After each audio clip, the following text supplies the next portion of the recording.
তখন ঠিক কিনা বলে? নবীজির ভালোবাসার নাম কি? রাসূল বলেন, লা ইউমিনু আহাদুকুম হাত্তা আকুনা আহাব্বা ইলাইহি মিন ওয়ালিদিহি ওয়া ওয়ালাদিহি ওয়ান নাসি আজমাইন। যতক্ষণ পর্যন্ত তুমি তোমার মা, বাবা, ভাই, বোন, ছেলে, মেয়ে, স্ত্রী, আত্মীয় স্বজন, বন্ধু বান্ধব, দুনিয়ার সমস্ত মানুষের চেয়ে আমি রাসূলকে ভালোবাসতে না পারবে, ততক্ষণ তুমি মুমিন হইতে। তার মানে বোঝা গেল দুনিয়ার সবচেয়ে বেশি আমার নবীজিকে ভালোবাসার নামই হচ্ছে মুমিন। কথা কোন ঠিক কিনা বলে? নামাজ পড়লাম, রোজা রাখলাম, হজ করলাম, যাকাত দিলাম, নামাজ পড়লেই কি মুমিন নয়? অনেক মুনাফিকও নবীজির পিছনে নামাজ পড়ছে, আছে না নাই? আব্দুল্লাহ ইবনে উবাই ইবনে সালুল আমার নবীজির পিছনে নামাজ পড়ছে, কিন্তু লোকটা কি ছিল? মুনাফিকদের সর্দার। নাউজুবিল্লাহ বলেন। তার মানে বোঝা গেল নামাজ পড়লেই সে মুমিন নয়, রোজা রাখলেই মুমিন। তবে নামাজ পড়তে হবে, রোজা রাখতে হবে, হজ যাকাত এগুলি আদায় করতে হবে। নামাজ পড়লে এটা নামাজ পড়া হচ্ছে ইবাদত। নামাজ পড়া কি? রোজা রাখা, হজ করা, যাকাত দেওয়া এগুলো হচ্ছে ইবাদত। আর নবীজিকে জীবনের চাইতে বেশি ভালোবাসার নামই হচ্ছে ঈমান। সন্দেহ আছে? যদি সন্দেহ থাকে তাহলে মনে করবেন আপনার ভিতরে মুনাফিকি আছে। যদি সন্দেহ না থাকে, চোখ বন্ধ করে যদি বিশ্বাস করেন নবীজির ভালোবাসার নাম ঈমান, তাহলে আপনি মনে করবেন আপনি একজন মুমিন। আপনি কি? আর সেই জন্যই সাহাবায়ে কেরাম আমার নবীজিকে জীবনের চাইতে বেশি ভালোবাসতো। কথা কোন ঠিক কিনা বলে? দেখেন নবীজির সাহাবায়ে কেরাম তারা আমার নবীকে কেমন ভালোবাসতো, কেমন মহব্বত করত। আল্লাহর বিধান, আল্লাহর হুকুমের চেয়েও আমার নবীজিকে বেশি ভালোবাসতো। কি মাথা ঘুরাইতেছে? হ্যাঁ, আল্লাহর বিধানের চেয়েও নবীজিকে বেশি ভালোবাসতো। সুবহানাল্লাহ। ছোট্ট একটা ঘটনা বলি, তারপরে কিছুটা ক্লিয়ার এসে যাবে। তারপরে আরেকটা বলবো, তারপরে পুরোপুরি 100% ক্লিয়ার হয়ে যাবে। এরপরে যদি মাথায় না ঢুকে তাহলে মনে করবেন আপনার ভিতরে মুনাফিকি আছে না নাই? নবী করিম সাল্লাল্লাহু আলাইহি ওয়াসাল্লামের সাহাবী হযরতে হানজালা রাদিয়াল্লাহু তাআলা আনহু, নাম কি?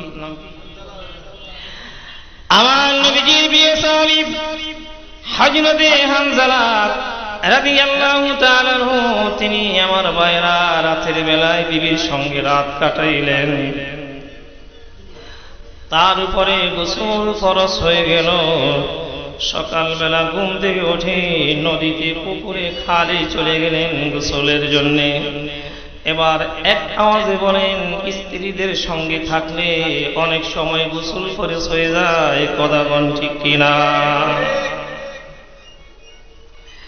এই মোবাইলকে বন্ধ করে আল্লাহ নবী সাহাবী হযরতে হানজালা রাদিয়াল্লাহু তাআলা আনহু বিবির সঙ্গে রাত কাটাইলেন। তার উপরে গোসল ফরজ হয়ে গেল। ফরজ গোসল করার জন্য নদীতে, পুকুরে, খালে চলে গেলেন। হাঁটু পর্যন্ত পানির মধ্যে নামলেন। হাঁটু পর্যন্ত পানির মধ্যে নেমে গোসলের ওযু করতে লাগলেন। এবার একটা আওয়াজে বলেন, ফরজ গোসলের আগে ওযু করতে হয় কি হয় না? ফরজ গোসলের আগে অবশ্যই গোসলের ওযু করতে হয়। কথা কোন ঠিক কিনা বলেন? আপনি যদি ফরজ গোসলের আগে ওযু না করেন, একদিন কেন এক সপ্তাহ যদি পানির নিচে থাকেন, আপনি পবিত্র হইবেন না। সাবান একটা কেন কয়েক ডজন সাবান যদি শরীরের মধ্যে মাখেন, তাহলে আপনি পবিত্র হবেন না। ফরজ গোসলের আগে অবশ্যই গোসলের ওযু করতে হয়। কথা কোন ঠিক কিনা? ঠিক আছে? আল্লাহ নবী সাহাবী হযরতে হানজালা রাদিয়াল্লাহু তাআলা আনহু হাঁটু পর্যন্ত পানির মধ্যে নামলেন। ফরজ গোসলের জন্য গোসলের ওযু বানাচ্ছিলেন। ঠিক এমন সময় কে জানি মদিনার পথ দিয়ে যায় আর কয়, ও মদিনার সাহাবীরা, কে কোথায় আছো? রাসূল তো উহুদের ময়দানে শহীদ হয়ে গেছে। আল্লাহ নবীর সাহাবী এই কথা শুনে হযরত হামজা তিনি আর ফরজ গোসল করলেন না, গোসলকে বাদ দিয়া দৌড়াইয়া পাগলের মতো দৌড়াইয়া বাড়িতে চলে গেলেন। ঘরের সামনে উঠানের মধ্যে দাঁড়িয়ে গেলেন, বিবিকে ডাক দিয়ে বললেন, বিবি রে, তরবারি দেবে বিবি, দেখা হবে কিয়ামতের ময়দানে। হযরত হামজার বিবি বললেন, স্বামী, তোমার উপরে এখন ওযু গোসল ফরজ, আগে ওযু গোসল করো, পাক পবিত্র অর্জন করো, তারপরে তুমি যুদ্ধের ময়দানে যাও। হযরত হামজা বললেন, বিবি রে, কার জন্য ওযু করব, কার জন্য গোসল করব? যেই নবীর জন্য ওযু গোসল করব, পাক পবিত্র অর্জন করব, ওই রাসূল তো উহুদের ময়দানে শহীদ হয়ে গেছে। বিবি রে, কথা বাড়াইস না, তরবারি দে, তরবারি দে, দেখা হবে কিয়ামতের ময়দানে। আল্লাহু আকবার জোরে বলেন। আল্লাহ নবীর সাহাবী হযরত হামজা তরবারিটা লইয়া দৌড়াইয়া উহুদের ময়দানে চলে গেলেন। আল্লাহ দরবারে কোটি কোটি শুকরিয়া, আমি উমরাতে গিয়েছিলাম, উহুদের ময়দানে গিয়েছিলাম, যেখানে যুদ্ধ হয়েছিল সেই জায়গাটি আমি স্বচক্ষে দেখেছিলাম। আলহামদুলিল্লাহ বলেন। ওইখানে আমার নবীর চাচা হযরত আমির হামজা রাদিয়াল্লাহু তাআলা আনহু সহ 70 জন সাহাবায়ে কেরামের রওজা মুবারক রয়েছে। আল্লাহ পাক আমাকে তাদের জিয়ারত করাইছে, কোন আলহামদুলিল্লাহ। আল্লাহ নবীর সাহাবী হযরত হামজা দৌড়াইয়া উহুদের ময়দানে চলে গেলেন। যুদ্ধের ময়দানে ঝাঁপিয়ে পড়লেন, কাফের মুশরিকদের উপরে ঝাঁপিয়ে পড়লেন। হযরত হামজা অসংখ্য কাফের মুশরিককে জাহান্নামের মধ্যে পাঠিয়ে দিলেন।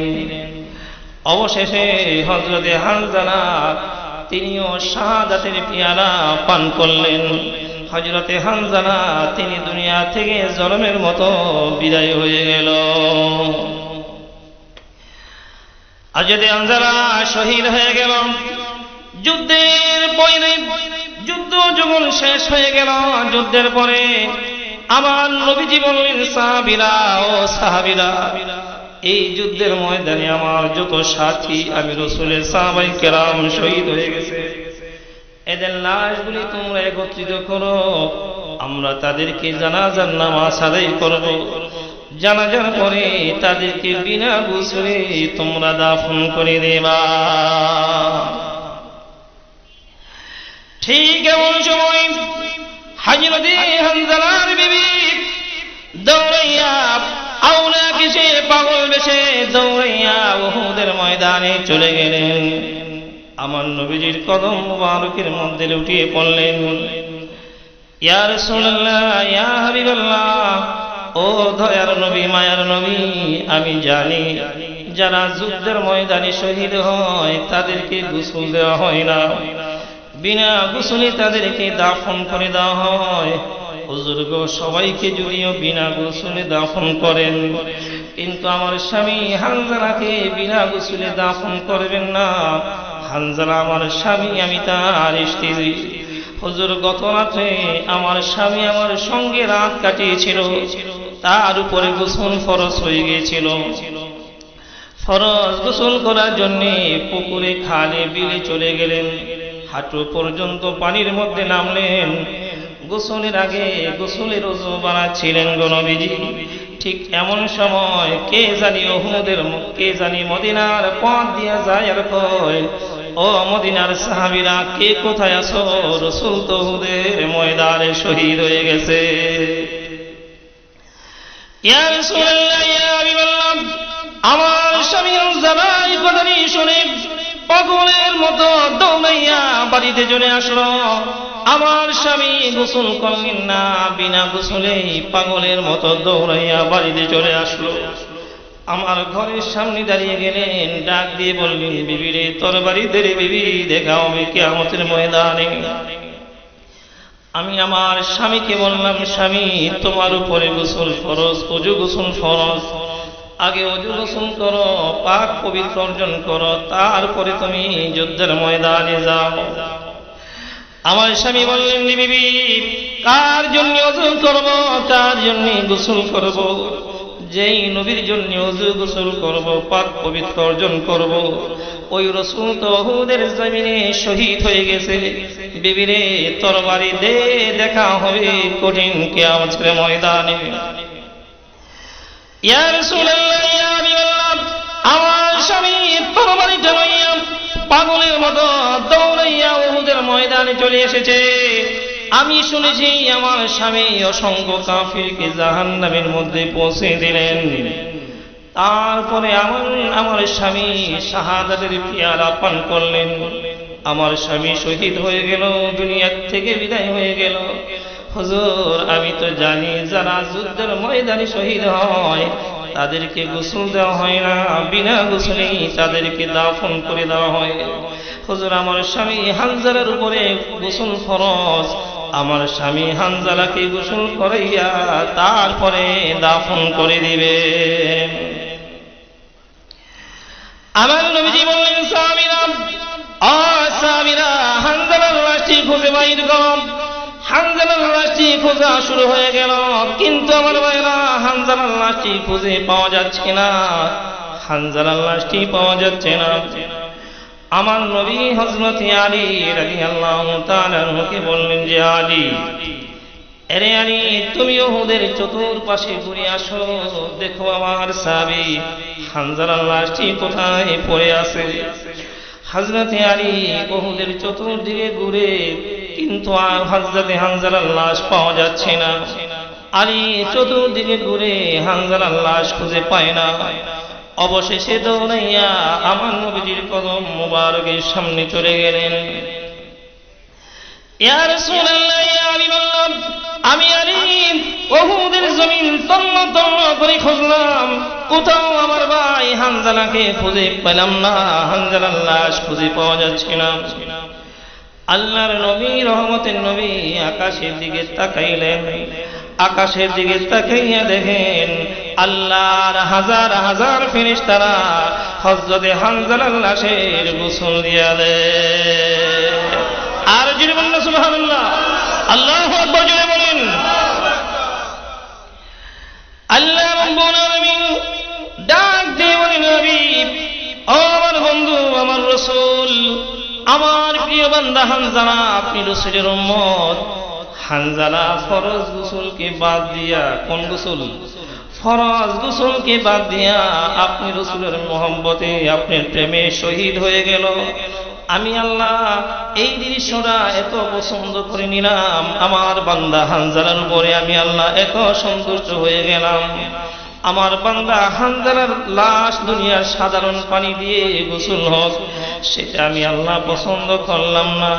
সেই জন্য আসমানের ফেরেশতাদেরকে বললাম, ফেরেশতারা রে, আমার বান্দা হানজালার লাশটাকে আসমানের মধ্যে তুলিয়া আমি আল্লাহর জান্নাতের পানি দিয়া গোসল দিয়া দাও।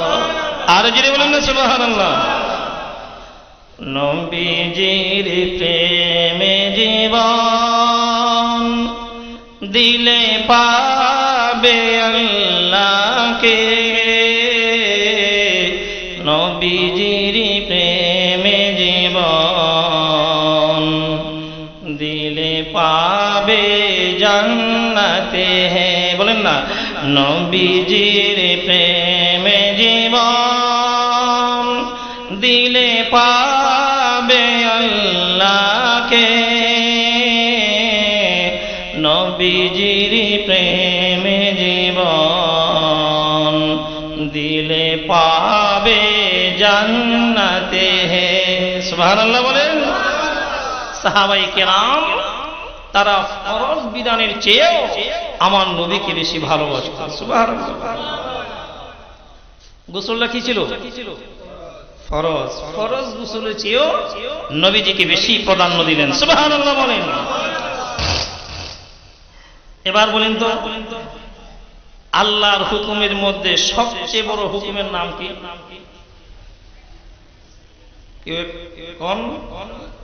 ফরজ, নামাজ।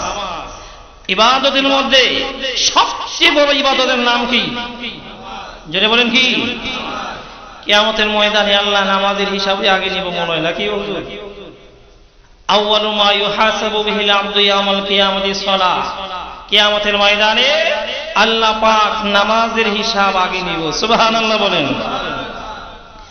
এবার বলেন নামাজের গুরুত্ব আছে না নাই? কি সপ্তাহে একদিন জুমার দিন? আজকে এখন যদি বলি বলেন তো ফজরের নামাজ কে কি বলেন নাই? আমার মনে হয় বেশিরভাগ লোকে হাত তুলতে বাধ্য হবে। কথা কোন ঠিক কিনা বলেন? শুধু খালি জুমা পড়লেই চলবে? কয়েকটা পড়তে হবে? 5 ওয়াক্ত নামাজ আপনার আমার উপরে ফরজ। কথা কোন ঠিক কিনা বলেন? ধরেন একদিকে আল্লাহর সবচেয়ে বড় হুকুম নামাজ, আরেকদিকে নবীজির মহব্বত। আর মহব্বত কথা খেয়াল করবেন। পরে গিয়ে আবার নামাজের পরে ব্যস্ত লাগাইবেন, স্ট্যান্ডের মসজিদের ইমাম সাহেব ঠিক হইলো বুঝি নাই। আগে বুঝবেন তারপরে সমালোচনা। কথা কোন ঠিক কিনা বলেন? একই টাইমে একদিকে নামাজ আরেকদিকে নবীজির মহব্বত। টাইম কয়টা? একটা, কিন্তু কাজ কয়টা? যদি আপনি আল্লাহর হুকুম নামাজ পড়তে চলে যান, রাসূলের মহব্বত ছুটে যায়। আর যদি রাসূলের মহব্বতে বসে থাকেন, আল্লাহর হুকুম নামাজ ছুটে যাবে। সময় একটা, কাজ দুইটা। এবার বলেন আমরা কি আল্লাহর হুকুম নামাজ পড়ব নাকি রাসূলের মহব্বত করব? কথা কোন? কোনটা? নামাজের পক্ষে কিছু, মহব্বতের পক্ষে কিছু নাকি? আবার অনেকের ভিতরে কনফিউশন, কোনটাকে আবার বিপদে পড়ি নাকি?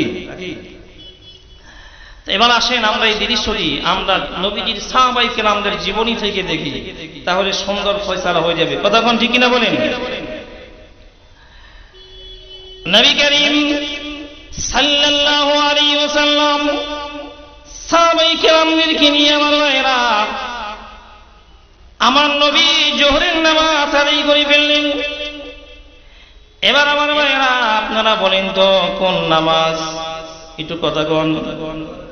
জোহরের নামাজ আমার নবীজি আদায় করে ফেললেন। হুজুর খেয়াল করেন, জোহরের বলে আমার নবীজি হযরত আলী রাদিয়াল্লাহু তাআলা আনহুকে বললেন, আরে আলী, আলী যাও, তুমি আমার এই কাজটি করার জন্য তুমি অমুক জায়গায় চলে যাও। এবার আপনারা বলেন আমাদের ব্যক্তিগত কোনো কাজে ছোট ভাই হোক বা অন্য কেউ হোক এরকম লোকদেরকে পাঠায়া দেই। কথা বলেন ঠিক কিনা? ব্যক্তিগত কাজে পাঠাই না, পাঠিয়ে দিই। আমার নবীজি বললেন, আলী, আরে আলী যাও, তুমি অমুক জায়গায় চলে যাও, আমার এই কাজটি তুমি করে আসো। এবার বলেন তো কোন নামাজের পরে? সবাই কোন? বেশ লাগান না কিন্তু। কোন নামাজ? জোহরের পরে আমার নবী হযরত আলীকে পাঠিয়ে দিলেন, আলী যাও, তুমি আমার এই কাজটি করে আসো। হযরত আলী সেখানে চলে গেলেন।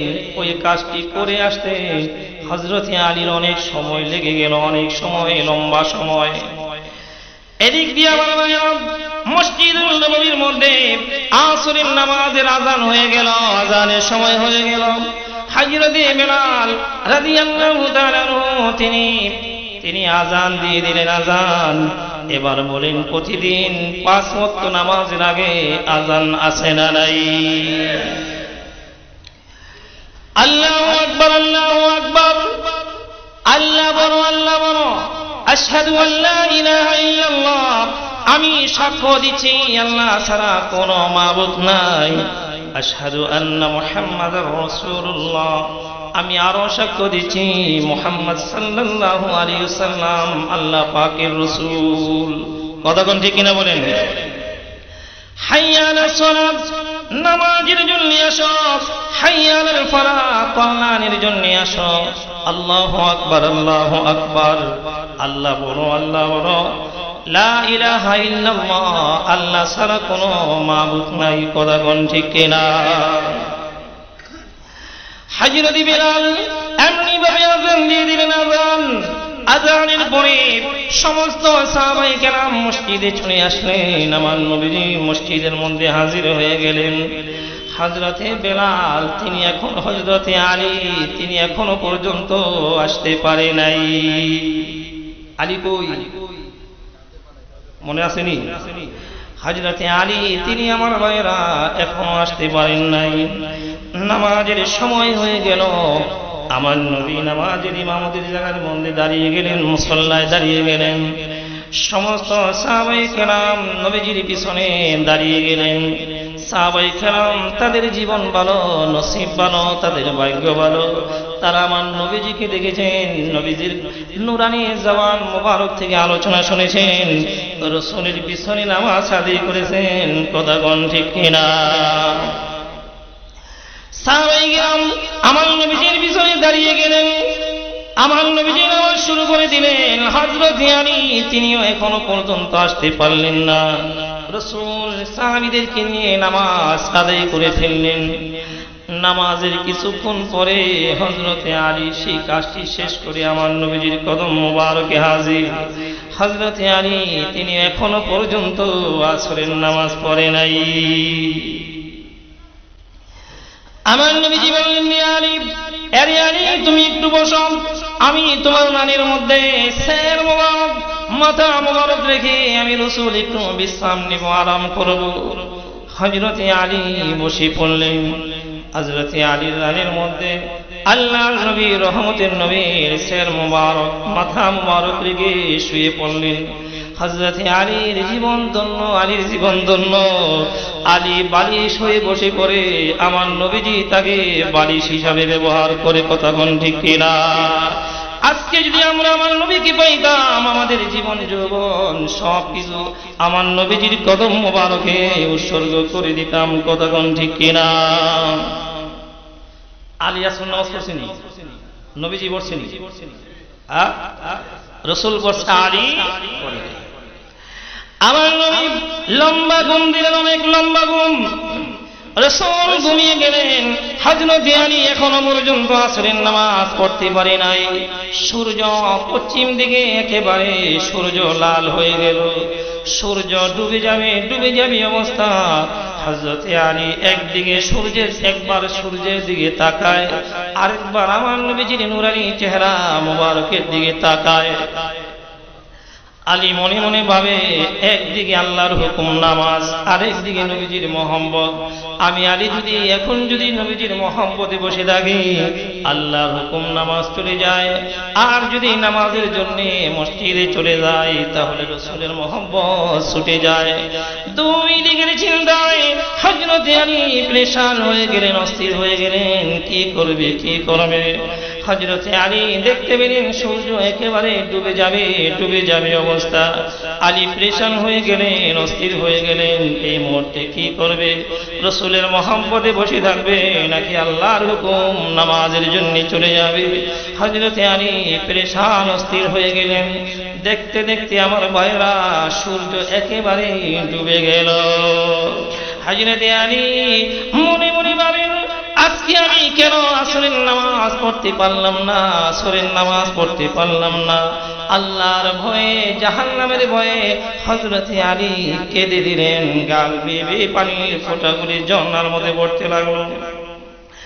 দেখেন আমার ভাইরা, আল্লাহর নবীর সাহাবীরা এক ওয়াক্ত নামাজ যদি কাজা হয়ে যায়, আল্লাহর ভয়ে, জাহান্নামের ভয়ে চোখের পানিগুলো ছিঁড়ে ছিঁড়ে কান্দে। আর আমাদের জীবনে কত হাজার হাজার ওয়াক্ত, হাজার হাজার ওয়াক্ত নামাজ ছুটে যায়, একবার আমাদের ভয় হয় না। কথা কোন ঠিক কিনা? অথচ এক ওয়াক্ত নামাজ ছুটে যাওয়ার কারণে হযরত আলী তিনি বসে বসে কান্দে। সুবহানাল্লাহ বলেন। ওই আমার ভাইরা, হযরত আলী আল্লাহর ভয়ে, জাহান্নামের ভয়ে চোখ থেকে অজর দ্বারায় পানিগুলো ছেড়ে দিলেন। জ্বর জ্বর করে পানিগুলি ঝরতে লাগলো। এক ফোঁটা পানি রহমাতুল লিল আলামিনের গাল মোবারকের মধ্যে পড়ে গেল। আমার নবীজির ঘুম ভেঙে গেল। রাসূল ঘুম থেকে উঠে বসে পড়লেন। আরে আলী, তোমার কোলে রহমাতুল লিল আলামিন ঘুমাচ্ছে আর তুমি বসে বসে কাঁদো, কি জন্য কাঁদো রে আলী? আমি রাসূল জানতে চাই। হযরতে আলী বললেন যে হুজুর, আমি তো এখনো পর্যন্ত আসরের নামাজ পড়তে পারি নাই, নামাজ পড়ি নাই। হুজুর গো, আজকে আমি আলী কেন নামাজ পড়তে পারলাম না? আল্লাহর ভয়, জাহান্নামের ভয়ে আমি আলী কেঁদে দিলাম। এক ফোঁটা পানি আপনি রাসূলের গাল মোবারকের মধ্যে পড়ে গেল, সাথে সাথে আপনি রাসূলের ঘুমটি ভেঙে গেল। হুজুর গো, আমি যদি জানতাম পানিটা পড়া মাত্রই আপনার ঘুম ভেঙে যাবে, তাহলে আমি সতর্ক হয়ে কাঁদতাম যেন আপনার উপরে পানি না পড়ে। আল্লাহ নবী রহমতের নবী বললেন, আরে আলী, আলী রে, তুমি আসরের নামাজ পড়ো নাই, আমাকে কেন বললা না? কেন ডাক দিলা না? আসরের নামাজ পড়ো নাই। হযরতে আলী বললেন যে হুজুর, একদিকে আল্লাহর হুকুম পালন করা ফরজ, আপনি রাসূলকে মহব্বত করা, ভালোবাসা এটাও তো ফরজ।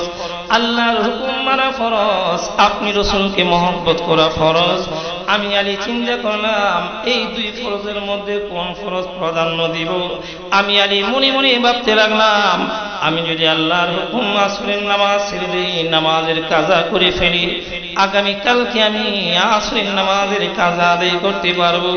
কিন্তু আপনি রাসূলের মহব্বতের যদি কাজা হয়ে যায়, এটা তো আর কিয়ামত পর্যন্ত আদায় হবে না। আল্লাহ নবী রহমতের নবী বললেন, আরে আলী, তুমি কি এখন আসরের নামাজ পড়তে যাও কিনা বলো? হযরতে আলী বললেন যে হুজুর, এখন তো সূর্য ডুবে গেছে, মাগরিবের রক্ত চলে আসছে, এখন তো আর আসরের সময় নাই, আগামীকালকে আমাকে কাজা আদায় করতে হবে। আমার নবী বললেন, রে আলী, আমি রাসূল জানতে চাই তুমি কি এখন আসরের নামাজ পড়তে চাও কিনা বলো। হযরতে আলী মনে মনে ভাবে ঘটনা কিছু ঘটতে পারে। আলী বললেন যে হুজুর, আল্লাহ এবং আল্লাহ রাসূলের যদি মর্জি হয়, আমি আলী এখনই আসরের নামাজ পড়তে চাই। আল্লাহ নবী রহমতের নবী নূরানি হস্ত মোবারকটা বাড়াইয়া দিলেন, আঙ্গুল মোবারকটা ইশারা করে বললেন, সূর্য রে সূর্য, একটু পিছনের দিকে বের করো, পিছনের দিকে বের করো, আমার আলী নামাজ পড়বে।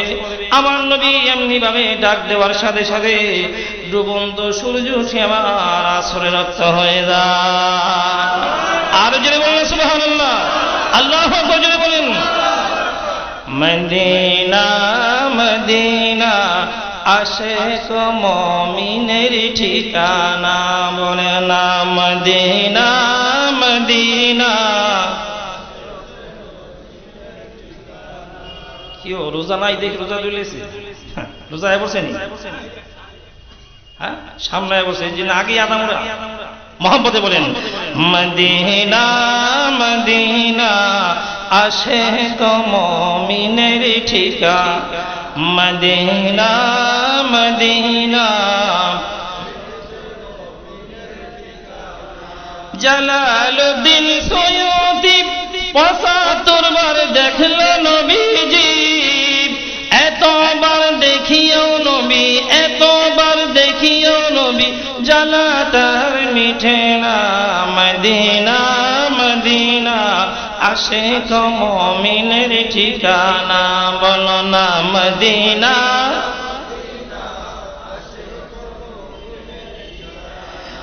নবীর প্রিয় সাহাবী হযরত আবু বকর সিদ্দিক, ভালোবেসে শুইল পাশে, ভালোবেসে শুইল পাশে, যাইয়া দেখো মদিনা মদিনা মদিনা আশিক মুমিনের ঠিকানা। আল্লাহুম্মা, জোরে মহব্বতে।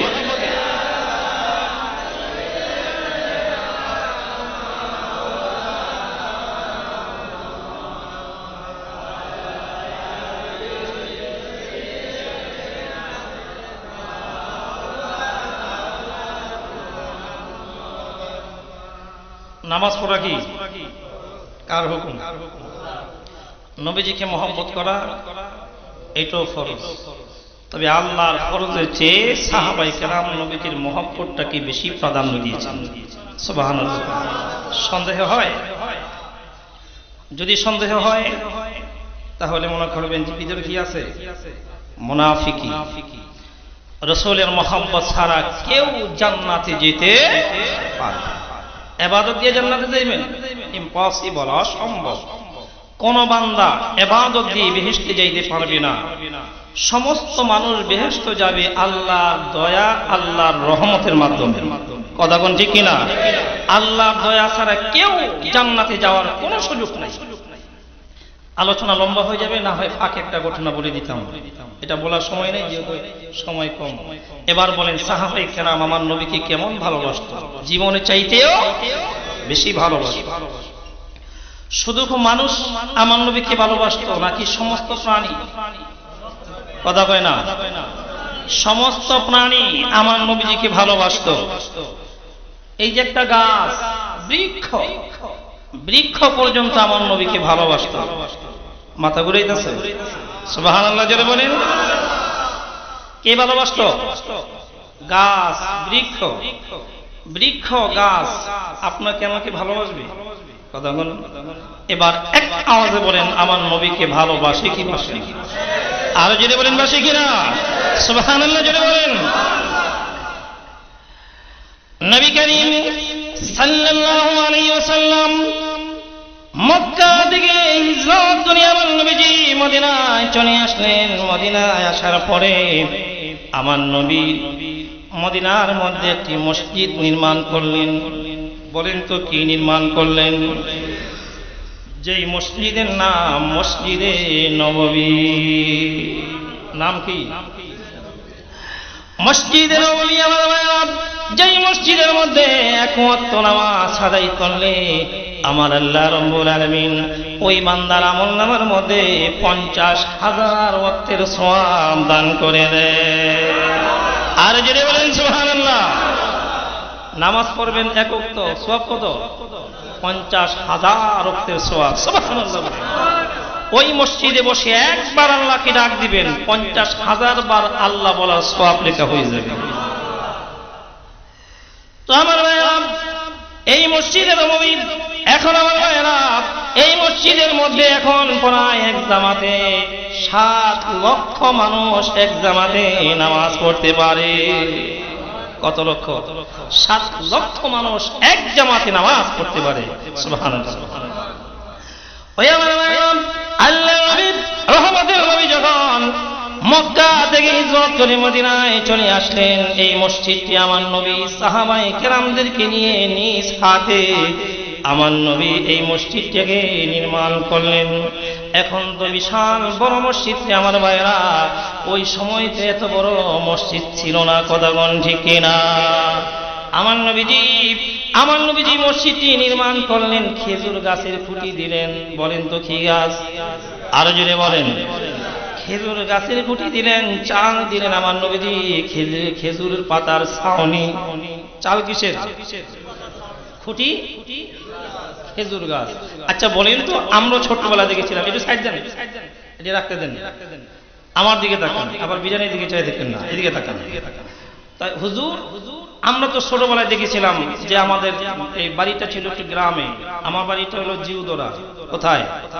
এই যে কল্যাণীর পরে জিউদরা নাম শোনেন না জীবনে? এই জিউদরা। আমরা ছোটবেলায় দেখছিলাম যে বাড়িঘর মানুষ নির্মাণ করত, সেই অনেক সময় ওই খুঁটি ব্যবহার করতো গাছ দিয়া। কি দিয়া? আচ্ছা এক আওয়াজে বলেন তো, এই গাছগুলি কি শুকনায় জীবিত গাছ লাগাইতো নাকি মৃত গাছ লাগাইতো? মরা গাছ দিয়া খুঁটি ব্যবহার করতো। কথা কোন ঠিক কিনা? তো আমার নবী যখন মসজিদটি নির্মাণ করলেন, মসজিদে নববী, আমার নবী যে খুঁটিগুলি ব্যবহার করেছিলেন সেই খুঁটিগুলি হচ্ছে খেজুর গাছ, মরা খেজুর গাছ। কি খেজুর গাছ? মরা খেজুর গাছ। আমার নবীজির মেহরাবের সামনে, এই যে মেহরাবের সাথে যে খেজুর গাছটা, এই খেজুর গাছটার নাম ছিল উস্তুনে হান্নানা। নাম কি? হুজুর ঠিক আছে নি? উস্তুনে হান্নানা খেজুর গাছ। আমার নবী যখন ভাষণ দিতেন, খুতবা দিতেন, তখন এই গাছটার সঙ্গে, উস্তুনে হান্নানা খেজুর গাছটার সঙ্গে হেলান দিয়ে আমার নবী খুতবা প্রদান করতেন। কথা কোন ঠিক কিনা বলেন? আল্লাহ নবী রহমতের নবী, তিনি আমার ভাইরা যখন খুতবা দিতেন, ভাষণ দিলেন। মেহরাবের সঙ্গে যেই খেজুর গাছ উস্তুনে হান্নানা, এই খেজুর গাছের সঙ্গে হেলান দিয়ে আমার নবী খুতবা প্রদান করতেন। কিছুদিন পরে একজন মহিলা আমার নবীকে এরকম একটি মিম্বর বানায় দিলেন। মিম্বর, ওই মহিলা সাহাবী বললেন যে হুজুর, এই মিম্বরের মধ্যে আপনি দাঁড়িয়ে খুতবা প্রদান করবেন।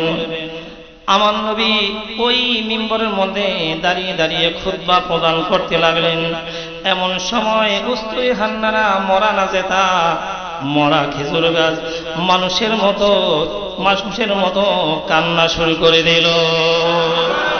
আর যদি বলেন সুবহানাল্লাহ। খেজুর গাছ কি করে? এই মেয়ে জোরে কন্যা কি করে?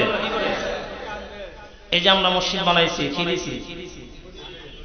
খুঁটি। কিসের খুঁটি? সিমেন্টের নাকি? একটা খুঁটি যদি মানুষের মতো কান্না শুরু করে, থাকবেন না দৌড় দিবেন? এটা কি খুঁটি নাকি জিন? দৌড় দিবেন না? আশ্চর্য হয়ে যাবেন না? আপনারা যেমন আশ্চর্য হয়ে যাইবেন, ১৫০০ বছর আগে নবীজির সাহাবীরা তারাও আশ্চর্য হয়ে গেল। সুবহানাল্লাহ বাসায় গিয়ে বলেন, আরো জোরে বলুন সুবহানাল্লাহ। ওই আমার ভাইরা, উস্তুনে হান্নানা মরা খেজুর গাছ মানুষের মতো কান্না শুরু করে দিলেন। সাহাবায়ে কেরাম আশ্চর্য হয়ে গেলেন, অবাক হয়ে গেলেন। এবার আপনারা বলেন, গাছের সঙ্গে আমার নবী কথা বলার ক্ষমতা আছে না নাই? আমার সঙ্গে গাছ কথা কইব? কোন প্রাণী আমাদের সঙ্গে কথা কবে? এক আওয়াজে বলেন তো, আমার নবীজির সঙ্গে কথা বলে কি বলে না? যারা বলে রাসূল আমাদের মতো সাধারণ মানুষ, ওরা কি আসলেই মানুষ নাকি মানু? আসলে কি মানও নাই, হুশও নাই। মানুষ ওই ব্যক্তি যার ভিতরে হুশ আছে, মান আছে। যার ভিতরে হুশও নাই, মানও নাই, সে কি মানু? এই মানুষ কোনো মূল্য। তো আমার উস্তুনে হান্নানা মরা খেজুর গাছ মানুষের মতো কান্না শুরু করে দিলেন। আমার নবীজি বললেন, কিরে উস্তুনে হান্নানা মরা খেজুর গাছ, তুই কেন কান্দস? কি জন্যে কান্দস রে খেজুর গাছ? তোর এমন কি দুঃখ জ্বালা যন্ত্রণা আমি রাসূল জানতে চাই। এবার ওই মরা উস্তুনে হান্নানা খেজুর গাছ বললেন, ইয়া রাসূলুল্লাহ, ইয়া হাবিবাল্লাহ, এতদিন আপনি খুতবা দিয়েছেন আমি খেজুর গাছের মধ্যে হেলান দিই। আপনি যখন আমি খেজুর গাছের মধ্যে হেলানটা দিতেন, আমার কলিজাটা শীতল হয়ে যাইত। ইয়া রাসূলুল্লাহ, ইয়া হাবিবাল্লাহ, আজকে আপনি রাসূল এই মিম্বরের মধ্যে দাঁড়িয়ে দাঁড়িয়ে খুতবা দিচ্ছেন, ভাষণ দিচ্ছেন, আপনি আমার খেজুর গাছের মধ্যে আর হেলান দেন না। আপনি রাসূলের বিরহে ব্যথায় আমি মরা খেজুর গাছের কলিজাটা ফেটে চইচুর হয়ে যাচ্ছে। হুজুর আপনার বিরহে আমি কান্দি। আমার নবী বললেন, এরে উস্তুনে হান্নানা খেজুর গাছ, তুমি যদি চাও এক্ষুনি আমি তোমাকে মসজিদ থেকে বাহির করে মসজিদের সামনে রোপণ করে দেব। তুমি আবার জীবিত হইয়া যাইবা, কিয়ামত পর্যন্ত হায়াত পাইবা। তুমি খেজুর গাছের মধ্যে 12 মাস বরকতের খেজুর হবে। তামাম পৃথিবী থেকে আমার উম্মতেরা এসে তুমি খেজুর গাছের বরকতের খেজুর খাবে। তুমি যদি এটা চাও এক্ষুনি আমি রাসূল তোমাকে মসজিদ থেকে বাহির করে রোপণ করে দেব। আর যদি তুমি চাও কিয়ামতের পরে আমি রাসূল যেই জান্নাতে যাব, তুমি আমার সঙ্গের সাথে হইয়া সেই জান্নাতে যাইবা, তাহলে আমি তোমাকে মাটির মধ্যে তোমাকে কবরের মতো দিয়ে দেব। তুমি যদি চাও কিয়ামত পর্যন্ত হায়াত পাইতে পারো, তুমি যদি চাও আমি রাসূল এটাই করে দেব। আর যদি জান্নাতে আমি রাসূলের সাথী হইতে চাও, তোমাকে মানুষের মতো দাফন করে দেব। উস্তুনে হান্নানা খেজুর গাছ বললেন, ইয়া রাসূলুল্লাহ, ইয়া হাবিবাল্লাহ, কিয়ামত পর্যন্ত হায়াত চাই না, সারা বছর আমি খেজুর গাছের মধ্যে বরকতের খেজুর হোক এটাও চাই না, কিয়ামতের পর্যন্ত হায়াত চাই না, আমি সারা বছর খেজুর দিতে চাই না, তামাম পৃথিবী থেকে আপনার উম্মতের এসে আমি খেজুর গাছের বরকতের খেজুর খাক এটাও চাই না, আমি খেজুর গাছ চাই পরকালে আপনি রাসূল যেই জান্নাতে যাবেন আমি আপনার সঙ্গী হইয়া ওই জান্নাতে যাব, আর সব সময় আপনি রাসূলের নূরানী চেহারা মুবারকের দিকে তাকিয়ে থাকব। আর যিনি বলেন না সুবহানাল্লাহ। এবার বলেন, মানুষ তো দূরের কথা, একটা বৃক্ষ পর্যন্ত আমার নবীকে ভালোবাসে কি বাসে না? আর যদি বলেন বাসে কিনা? শুধু খালি ভালোই বাসে নাকি কথাও শোনে? গাছ আমার নবীজির কথা শোনে না? সুবহানাল্লাহ যদি বলেন। একটা ঘটনা বলেই ফেলি, রাগ করবেন নি? এমন তো আমাদের এখানে 2:45 জামাত। কয়টায় মনে রাখবেন? আমাদের এখানে জুমার জামাত 2:45, কেউ বিরক্ত হবেন না। আলহামদুলিল্লাহ বলেন। গাছ আমার নবীজির কথা শোনে, ঘটনাটা শুনবেন? সুবহানাল্লাহ যদি বলেন। আমার নবীজি একদিন বাইর হয়ে গেলেন মরুভূমির রাস্তা দিয়া। কোন রাস্তা দিয়া? মরুভূমির রাস্তা। সেই মরুভূমি পাহাড়ি এলাকার মধ্যে একজন বীর পালোয়ান, বীর যোদ্ধা তিনি বসবাস করতেন। সেই বীর যোদ্ধা তিনি হচ্ছেন কাফের মুশরিক। তিনি কি ছিলেন? যার নাম রোকানা। নাম কি? রোকানা, বীর পালোয়ান, বীর যোদ্ধা। তার পিঠ জীবনে কেউ কোনোদিন মাটিতে ঠেকাইতে পারে নাই, এত বড় বীর পালোয়ান। ওই বীর পালোয়ান যেই এলাকায় বসবাস করতেন, আমার নবী একদিন কোন কারণে ঘটনাক্রমে সেই এলাকা দিয়ে যাচ্ছে। সুবহানাল্লাহ বলেন। আল্লাহু আকবার যদি বলেন। নবী করিম সাল্লাল্লাহু আলাইহি ওয়াসাল্লাম একেবারে আমার বাইরে, আমার নবীজি একা, সঙ্গে কোনো সঙ্গী সাথী ছিল না। আমার নবী একা হাঁটতে হাঁটতে হাঁটতে হাঁটতে ওই বীর পালোয়ান রোকানা যে এলাকার মধ্যে বসবাস করত ওই এলাকা দিয়ে আমার নবী যাচ্ছে। পাহাড়ি এলাকা, মরুভূমি এলাকা। এমন সময় ওই বীর পালোয়ান রোকানা তিনি আবার মেষ, উট, দুম্বা এগুলো তিনি চড়াইতেন, লালন পালন করতেন। তো রোকানা যখন মেষ, দুম্বা, ছাগল যখন লালন পালন করতে লাগলেন, পাহাড়ের মধ্যে চড়াইতে লাগলেন, ঘটনাক্রমে এমন সময় আমার নবী ওই রাস্তা দিয়ে যাচ্ছে। রোকানা বলেন, এ মুহাম্মদ, বলেন সাল্লাল্লাহু আলাইহি ওয়াসাল্লাম, এ মুহাম্মদ দাঁড়ান। আমার নবীজি দাঁড়িয়ে গেলেন। রোকানা বললেন, হে মুহাম্মদ সাল্লাল্লাহু আলাইহি ওয়াসাল্লাম, আপনি নাকি আমাদের প্রভু লাত, মানাত, উজ্জাকে আপনি নাকি আমাদের প্রভু লাত, মানাত, উজ্জাকে বিশ্বাস করেন না, আমাদের প্রভুকে নাকি আপনি গালি দেন। আরে মুহাম্মদ, আপনার সঙ্গে আমার সঙ্গে আত্মীয়তার সম্পর্ক আছে, যদি আত্মীয়তার সম্পর্ক না থাকতো এক্ষুনি আমি আপনাকে হত্যা করে দিতাম। নাউজুবিল্লাহ যদি বলেন। সামজু কয় কি আমার নবীকে হত্যা করবে? আমার নবীজির হেফাজতের মালিক দুনিয়ার কেউ নয়, একজন জবান খুলে বলেন তিনি কে? আল্লাহ যার হেফাজত করে, আল্লাহ যাকে সাহায্য করে, আল্লাহ যাকে রক্ষা করে, পৃথিবীর এমন কোন শক্তি নাই তার এক চুল পরিমাণ কোন ক্ষতি করার। কথা কোন ঠিক কিনা বলেন? চান্দু কি কয়? হত্যা করে ফেলতাম। আমার নবী কয়, এবার রোকানা বললেন যে হুজুর আসেন, এখন আমার সঙ্গে আপনার সঙ্গে লড়তে হবে, মল্লযুদ্ধ করতে হবে, কুস্তিগিরি খেলতে হবে। কি খেলতে হবে? কুস্তিগিরি খেলতে হবে। আচ্ছা বলেন তো, আমার নবী কি কুস্তি খেলার জন্য দুনিয়াতে আইছে? কথা কন। বিপিএল খেলা কি শেষ? খেলোয়াড় নাই এখানে? আছে? ফাইনাল খেলা? আচ্ছা ধরেন ফাইনাল খেলার মধ্যে যদি আমার যদি এক নামায় দেয় যে হুজুর আপনি ব্যাট লিয়ে নামেন, বোলিং যদি বল করে, বল কোনটা যাইব আমি দেখুন, এটা কি সম্ভব? আবার খেলোয়াড় একটা এখানে বসাই দিলে আপনাদের কিছু শোনাইতে পারবে? কি কইব? হ্যালো হ্যালো হ্যালো, এছাড়া কিছু বলতে পারবো? তো হেডটা হে পারে আমারটা। আমার নবী তো আর কুস্তি খেলতে আসে নাই। বলেন কুস্তি খেলতে আইছে? আমার নবী দুনিয়াতে আসছে আল্লাহর দ্বীন দুনিয়াতে কায়েমের জন্য। কথা কোন ঠিক কিনা বলেন? এবার আমার ওই রোকানা বললেন, ইয়া রাসূলুল্লাহ, ইয়া হাবিবাল্লাহ, এই পীর জীবনে কোনোদিন কোনো মানুষ জমিনে ঠেকাইতে পারে নাই। আপনি যদি আমার পিঠটা জমিনের মধ্যে ঠেকাইতে পারেন, এই যে আমার বক্তির পান রয়েছে, আপনি নিজে পছন্দ করে গনে গনে 10টা বকরি নিয়ে চলে যাইবেন। আমার নবী বললেন যে না, আমি বকরি দরকার নাই, আমি তো কুস্তি খেলার জন্য আসি নাই। এবার আমার ভাইরা, লম্বা করব না, আমি সংক্ষেপে বলে দিচ্ছি, সময় একেবারে সংকীর্ণ। এবার রুকানা বাধ্য করলেন আমার নবীকে কুস্তি খেলার জন্য। এবার বললেন যে রুকানা ঠিক আছে, আমি প্রস্তুত। একদিকে আমার নবী প্রস্তুত, আরেকদিকে রুকানা প্রস্তুত হয়ে গেলেন। রুকানা তার 3 প্রভু লাত মানাত উজ্জার কাছে সাহায্য চাইলেন, তোমরা আমাকে সাহায্য করো। আর আমার নবী সাহায্য চাইলেন, বলেন তো কার কাছে? আমার নবী সাহায্য চাইলেন আল্লাহর কাছে, আল্লাহ তুমি আমাকে সাহায্য করো।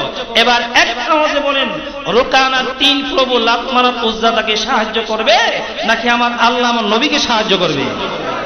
সুবহানাল্লাহ জোরে বলেন। এবার আমার দুজন প্রস্তুত হয়ে গেলেন। আমার নবী রুকানাকে ধরলেন, রুকানাও আমার নবীকে ধরলেন। এবার আমার নবী রুকানাকে একেবারে ইজি ভাবে রুকানাকে মাটির মধ্যে শোয়াই ফেললেন। আমার নবী রুকানার বুকের উপর উঠে বসে বললেন, সুবহানাল্লাহ জোরে বলেন না। রুকানায় তো অবাক, আরে জীবনে কোনোদিন আমার এই পিঠ জমিনে ঠেকাইতে পারে নাই, আর হুজুর সাধারণভাবে আমার পিঠটা জমিনের মধ্যে ঠেকাই ফেললো, তাও আবার বুকের উপর উঠে বসে বলল, সুবহানাল্লাহ বললেন না। রুকানায় লজ্জায় কি করবে, কই রাখবে মাথা, কই রাখবে শরীর দিশা নাই। সুবহানাল্লাহ বলেন। বলেন তো হেফাজতের মালিক কে? আপনাকে যদি আল্লাহ হেফাজত করে সাহায্য করে আগে উঠায়, পৃথিবীর এমন কোন শক্তি নাই আপনাকে 1 ইঞ্চি নিচে নামাবে। কথা কোন ঠিক কিনা বলেন? আল্লাহর উপরে ভরসা রাখবেন। রুকানা বললেন, ইয়া রাসূলুল্লাহ, ইয়া হাবিবাল্লাহ, আমার প্রভু লাত মানাত উজ্জা আমাকে সাহায্য করে নাই, আপনার প্রভু আপনাকে সাহায্য করেছে, আপনি নেমে যান। আমার নবীজি নেমে গেলেন। এবার রুকানা বললেন যে হুজুর চলেন আরেকবার খেলি। আমার নবী বললেন ঠিক আছে। দ্বিতীয়বার আমার নবী রুকানাকে আবার ইতিভাবে জমিনের মধ্যে শোয়ায় ফেললেন। রুকানার বুকের উপর উঠে বসে বললেন, রুকানা তো অবাক, আশ্চর্য হয়ে গেল। এবার রুকানা বললেন যে হুজুর এবারও আমার প্রভুগণ আমাকে সাহায্য করেন নাই, আপনার প্রভু আপনাকে সাহায্য করেছে, আপনি নেমে যান। আমার নবী নেমে গেলেন। এবার রুকানা বললেন যে হুজুর চলেন আরেকবার আমরা খেলি, এবারে শেষ, যদি না পারি আর কিচ্ছু করার নাই। আমার নবী বললেন, রুকানা তুমি যদি চাও তাহলে আমি রাসূল এখনো প্রস্তুত। সুবহানাল্লাহ জোরে বলেন। এবার আমার রুকানা মনে মনে তার প্রভুদেরকে বলে, খিরে লাত মানাত উজ্জা, জীবনে কত তোদের গুণগান গাইলাম, তোদের ইবাদত বন্দেগী করলাম, কত বড় বড় হাদিয়া দিলাম, তোরা আমার কাছে, তোরা আমার জন্য কি করলি? আর যেই মুহাম্মদ তিনি তার প্রভুকে দেখে নাই, দেখা যায় না, বলেন তো আমরা কি আমাদের আল্লাহকে দেখি? না দেখি বিশ্বাস করি। কথা বল ঠিক কিনা? মুহাম্মদের আল্লাহ কি কেউ দেখে না?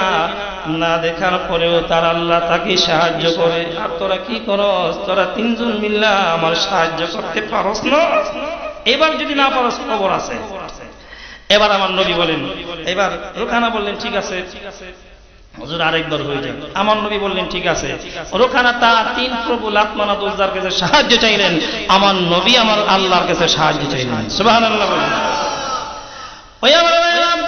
এবার দুজন প্রস্তুত হয়ে গেলেন, দুজনের প্রভুর কাছে সাহায্য চাইলেন। এবার আমার ভাইরা রুকানার এই যে দৌড় আছে না নাই, আমার নবীজি রুকানার দৌড়ের মধ্যে দৌড়ে চিপ দিয়া আলগাইয়া এমন যদি একটা থেতনা মারলেন, রুকানা ক্যাপ করে উঠল। সুবহানাল্লাহ বলেন না। রুকানার বুকের উপরে আমার নবী বসে বললেন, সুবহানাল্লাহ বলেন। রুকানা তো অবাক, এই কি করলো? জীবনে যে পিঠ কেউ মাটির মধ্যে ঠেকাইতে বললো না, আর আমার এমন আঘাত দিল, আমি ক্যাপ করে উঠলাম। সুবহানাল্লাহ বলেন। রুকানা বললেন, ইয়া রাসূলুল্লাহ, ইয়া হাবিবাল্লাহ, আপনি রাসূল তিনবার বিজয় লাভ করেছেন। আমি বলেছিলাম একবার বিজয় লাভ করলে 10টা বকরি আপনাকে পুরস্কার করব। আপনি 3 10 30টা বকরির মালিক হয়ে গেছেন। এই যে আমার পাল, এই পাল থেকে আপনার যেইটা পছন্দ হয় 30টা বকরি নিয়ে আপনি চলে যান। আমার নবী বললেন, রুকানা রে, যে আল্লাহ রাব্বুল আলামিন আমাকে তিনটি বার বিজয় দান করলেন, তুমি যদি ওই আল্লাহর পথে মানো, ওই আল্লাহর দাসত্ব গোলামি ইবাদত বندگی করো, তাহলে আমার আল্লাহ তোমার জীবনের সব গুনাহগুলি মাফ করে জান্নাত দান করে দেবে। রুকানা বললেন, ইয়া রাসূলুল্লাহ, ইয়া হাবিবাল্লাহ, আমি জানি যারা নবী এবং রাসূল, যারা নবী এবং রাসূল তারা মুজিজা দেখাইতে পারে। বলেন কি দেখাইতে পারে? মুজিজা দেখাইতে পারে। আপনি যে রাসূল, আপনি যে পয়গম্বর, তাহলে আমাকে একটি মুজিজা দেখান তো দেখি। যদি মুজিজা দেখাইতে পারেন, কালিমা শরীফ পড়ে মুসলমান হয়ে যাব। আমার নবী বললেন, রুকানা কি মুজিজা দেখতে চাও? রুকানা বললেন যে হুজুর, ওই যে একটি গাছ দেখা যায়, ওই গাছটা কি আপনি রাসূল ডাক দিবেন? যদি আপনার ডাকে সাড়া দিয়ে গাছটা ওখান থেকে এখানে চলে আসে, আমি বিশ্বাস করব আপনি একজন নবী, আপনি পয়গম্বর। এবার আপনারা এক আওয়াজে বলেন, আমার নবী যদি ডাক দেয় গাছ আসবে কি আসবে না? যেটা বলে আসবে, নাকি সন্দেহ আছে? সন্দেহ থাকলে মনে করবেন আপনি খিফি, মুনাফিক, খিফি। সন্দেহ আছে? আল্লাহর নবী রহমতের নবী ওই গাছটাকে ডাক দিলেন, গাছ আমি রাসূল তোমাকে হুকুম দিচ্ছি, তুমি তোমার ওখান থেকে এখানে চলে আসো। আমার নবী ডাক দেওয়ার সাথে সাথে গাছটি ডাইনে বামে সামনে পিছনে হেলে শিকড়গুলি মাটি থেকে তুলিয়া দৌড়াইয়া আমার নবীজির কদমে হাজির হয়ে গেল। রুকানা আশ্চর্য হয়ে গেল, অবাক হয়ে গেল। রুকানা বলে, আমি কি স্বপ্ন দেখতেছি না বাস্তবে দেখতেছি? আবার চিমটি দেয়, না সত্যই তো মনে হয়। এবার রুকানা মনে মনে ভাবে, গাছটা ওইখান থেকে এখানে চলে আসছে, সে তো আর পূর্বের জায়গায় যাইতে পারতো না। এবার রুকানা বললেন যে হুজুর, আপনি আবার এই গাছটাকে তার পূর্বের জায়গার মধ্যে যাইতে বলেন। আমার নবী বললেন, এরে গাছ, আমি রাসূল তোমাকে হুকুম দিচ্ছি, আবার তোমার পূর্বের জায়গার মধ্যে যাও, শিকড়গুলি মাটির মধ্যে গেলে আবার পূর্বের মতো দাঁড়িয়ে যাও।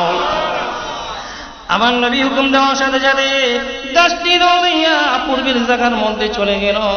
এবার আমার নবী বললেন, রুকানা, যে আল্লাহ আমাকে তিনটি বার বিজয় দান করলেন, যে আল্লাহ আমাকে এত বড় মুজিজা ডাক দিলেন, আমি রাসূলের কথা অনুযায়ী গাছটি ওখান থেকে এখানে চলে আসলো, আবার এখান থেকে পূর্বের জায়গার মধ্যে চলে গেল।